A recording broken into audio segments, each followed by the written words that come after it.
اگر آپ کا بھی رزلٹ آ گیا ہے تو اس ویڈیو کو دیکھے بغیر ایک قدم بھی نہ بڑھائیں، ورنہ ایک چھوٹی سی غلطی آپ کا پورا سمیسٹر ضائع کر سکتی ہے۔ اس ویڈیو میں جانتے ہیں کہ کون سے ایسے پرابلمز ہیں جن کے بارے میں 99% اسٹوڈنٹس کو نہیں پتا ہوتا اور وہ کنفیوز ہو کر غلطی کر جاتے ہیں۔ تو چلیں شروع کرتے ہیں ویڈیو کو۔ اسٹوڈنٹس، جیسا کہ آپ کو پتا ہے کہ علامہ اقبال اوپن یونیورسٹی کی طرف سے BA ایسوسیٹ ڈگریز اور ADE پروگرامز کا رزلٹ اناؤنس کر دیا گیا ہے۔ تو سب سے پہلے تو اس چیز کی ضرورت ہے کہ اس رزلٹ کو سمجھا جائے کہ اس میں جو مختلف الفاظ استعمال ہوئے ہیں ان کا مطلب کیا ہے۔ اس ویڈیو میں مکمل ڈیٹیل بتاؤں گا کہ آپ کے رزلٹ کا مطلب کیا ہوتا ہے، آپ نے رزلٹ کو کس طرح سمجھنا ہوتا ہے۔ اگر آپ کے سبجیکٹ کے آگے پاس لکھا ہو PASS پاس، تو اس کا مطلب ہے کہ آپ کا سبجیکٹ پاس ہے، آپ کی اسائنمنٹس بھی پاس ہیں اور آپ کا ریٹن پیپر جو ہے وہ بھی پاس ہے۔ لیکن اگر آپ کے سبجیکٹ کے سامنے FER1 لکھا ہو، جس سے اسٹوڈنٹس بہت زیادہ کنفیوز ہوتے ہیں، تو اس کا مطلب یہ ہے کہ آپ کی اسائنمنٹس تو پاس ہیں لیکن آپ کا جو ریٹن پیپر ہے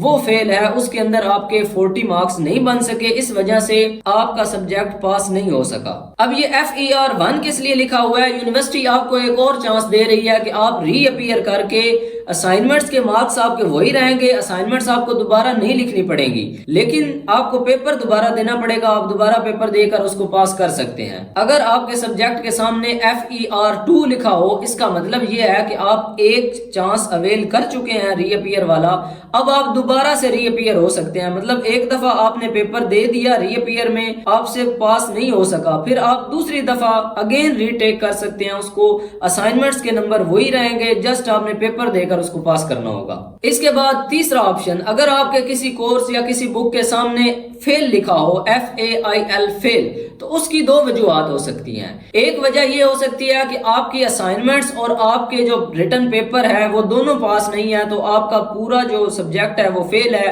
آپ کو اس کا دوبارہ ایڈمیشن بھیجنا پڑے گا اس ایک کورس کا۔ یا پھر دوسری کنڈیشن یہ ہو سکتی ہے کہ آپ نے FER1 والا پہلا چانس بھی اویل کر لیا، FER2 اگین ری اپیئر والا دوسرا چانس بھی اویل کر لیا، دونوں چانسز کے اندر آپ سے پیپر پاس نہیں ہو سکا، تو پھر آپ فیل کنسیڈر ہوں گے۔ اب پھر آپ کو اگین اس کورس کا دوبارہ ایڈمیشن بھیجنا پڑے گا اور اسائنمنٹس اور پیپر دوبارہ دینے پڑیں گے۔ اور اگر آپ کی اسائنمنٹس اور پیپر دونوں چیزیں پاس نہیں ہے، پھر فیل لکھا ہوا ہے، پھر بھی آپ کو دونوں چیزیں دوبارہ کرنی پڑیں گی۔ لیکن اگر آپ کی اسائنمنٹس پاس ہیں، جسٹ ریٹن پیپر آپ کا فیل ہے، تو پھر یونیورسٹی آپ کو موقع دیتی ہے، آپ کے رزلٹ کے سامنے وہ FER1 لکھ دیتی ہے، یعنی آپ ری اپیئر ہو جائیں۔ تو اس میں آپ نے اگین رجسٹریشن کرنی ہوتی ہے ری اپیئر والے آپشن کو چوز کرتے ہوئے۔ اس سے یہ فائدہ ہو جاتا ہے کہ آپ کو اسائنمنٹس دوبارہ نہیں لکھنی پڑتی، اسائنمنٹس کے آپ کے نمبر وہی لگ جاتے ہیں، جسٹ آپ نے پیپر دینا ہے۔ اور ان کیس پیپر دینے کے بعد دوبارہ آپ سے پاس نہیں ہوتا تو پھر FER2 آ جاتا ہے، اس کا مطلب ہے کہ آپ دوبارہ اس میں ری اپیئر ہو سکتے ہیں،